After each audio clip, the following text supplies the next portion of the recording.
Bonjour à toutes et à tous. Bonjour, nous sommes ravis de vous présenter nos convictions sur les marchés obligataires en ce mois de juillet.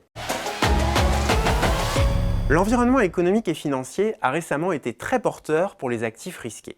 En Europe, l'inflation est maîtrisée et devrait repasser sous les 2% d'ici fin 2025, soutenue par le rebond de la demande mondiale et le cycle baissier engagé par la BCE.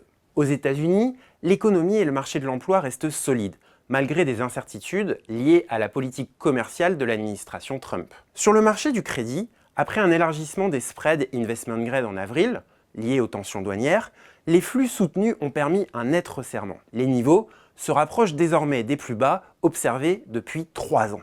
La résilience du crédit repose sur des fondamentaux solides et des facteurs techniques porteurs. Depuis janvier, les fonds investment grade ont collecté près de 12 milliards d'euros. En mai, le primaire a atteint un record depuis 7 ans, avec plus de 70 milliards d'émissions corporate non financières. Les conditions d'émission sont très favorables. Primes faibles, carnet sursouscrit en moyenne 3 fois et préférence marquée pour les maturités courtes, comme la tranche 2 ans de Coca-Cola Europacifique sursouscrite près de 5 fois.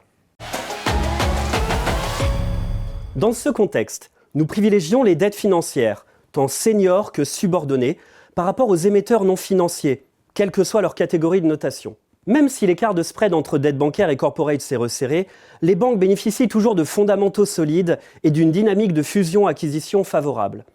Elles sont par ailleurs moins exposées aux tensions géopolitiques directes. Le ralentissement saisonnier attendu sur le primaire cet été, combiné à une demande persistante pour le portage, devrait continuer de soutenir la performance des obligations d'entreprise. Nous concentrons nos allocations sur les obligations en euros, plus attractives selon nous en termes de valorisation et offrant une meilleure couverture de change face au dollar, et les dettes subordonnées bancaires avec des coupons élevés et des dates de call inférieures à 5 ans, combinant rendement et protection en cas de tension sur les spreads. Dans un environnement de taux plus bas et de volatilité maîtrisée, nous restons confiants dans le crédit, en particulier sur les segments bien sélectionnés. Merci pour votre attention et nous vous souhaitons un bon été.